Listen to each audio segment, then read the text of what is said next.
All right, let's jump right into this explainer.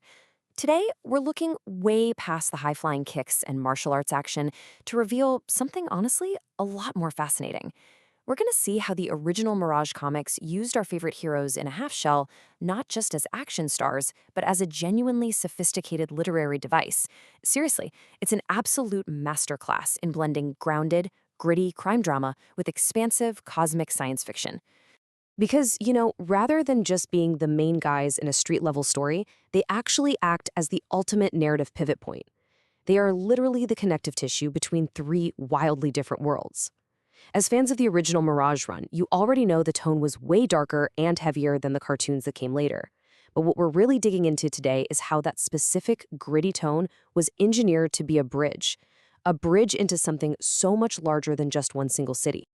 And that brings us to the core mystery we're unraveling right now. How exactly did a localized, grounded blood feud morph into a sprawling cosmic tragedy? That's what we're tracking today. We're going to follow that literary progression step by step, moving out of the heavy, dark shadows of New York City and straight into the glowing neon depths of the universe. So let's lay out our roadmap. We've got three distinct atmospheric pillars that our narrative has to bridge. First up, we have the gritty underworld of New York. The domain of shadows, street gangs, and revenge. Then we have the existential tragedy of science, where technology creates life, but also sparks these profound moral crises. And finally, the cold logic of deep space, the distant alien origins of the very elements that kickstarted this whole story. I mean, these three worlds sound totally incompatible, right? Well, let's see how our heroes actually connect them all. Bridge 1. Action to exploration, moving from alleys to galaxies. So, think back to that first arc. The guys are purely street level, right?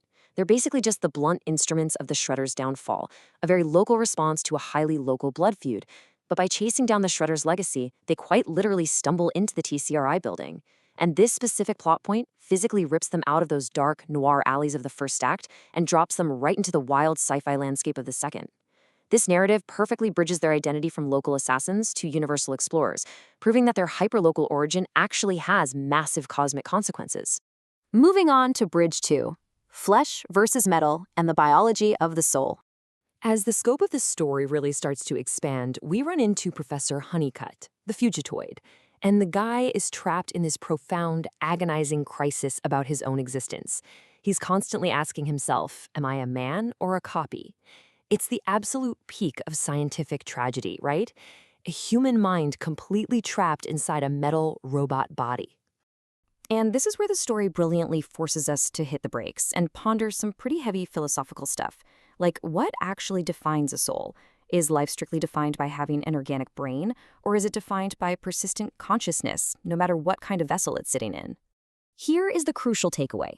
The brothers actually bridge this philosophical gap because they are the exact biological equivalent to the Fugitoid's mechanical crisis. While Honeycutt is a human mind stuck in a robot body, the guys are animal bodies harboring human minds. Both parties are pure, absolute accidents of Utrum technology. Together, they represent two sides of the exact same coin. They're living, breathing literary reflections of one another, which is just incredible writing. Bridge 3. The middle path, caught between chaos and order. Now, let's look at the stark contrast between the two dominant forces in this narrative. On one hand, you've got the Shredder, representing gritty corruption and violent criminal chaos. And on the other hand, you've got the Utroms, who represent this distant utopia and a very cold, pacifistic order. As readers, we're basically looking at absolute chaos going head-to-head with absolute order. And sitting right smack in the middle, acting as the narrative bridge, are our heroes. Just think about it for a second. They utilize the violent methods and the ninja training of the Shredder, sure, but they often end up serving the interests and the protection of the Utroms. They're essentially warriors for peace who don't truly fit into either world. They are way too violent to exist comfortably in the Utroms' perfect little utopia, but they have way too much honor to ever succumb to the Shredder's corruption. They're just perfectly balanced on the razor's edge between these two extremes. Our fourth and final bridge, the keystone, the bridge of the ooze. When you actually trace the origin of the ooze, it reveals how all these seemingly disconnected elements are, in reality, one tightly intertwined story. It was created by the Utroms out in deep space, accidentally dropped on Earth during a chaotic clash with the Shredder's rival, Hamato Yoshi, and ultimately resulted in the creation of the brothers. This glowing green substance is the literal physical manifestation of deep space colliding head-on with the gritty underworld. It's actually kind of funny when you consider the alternative, isn't it? If this cold logic of deep space hadn't dropped right into the middle of New York, the Shredder would have just been your average, everyday mob boss. And our legendary heroes? Yeah, they'd literally just be ordinary pets, swimming around in a glass bowl. They are the living evidence that these disparate crime and sci-fi elements absolutely cannot be separated. Conclusion: the unwanted children of the universe. So they are the ultimate bridge. Why?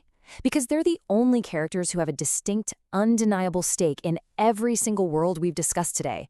They are New Yorkers by heart, which ties them forever to those noir streets.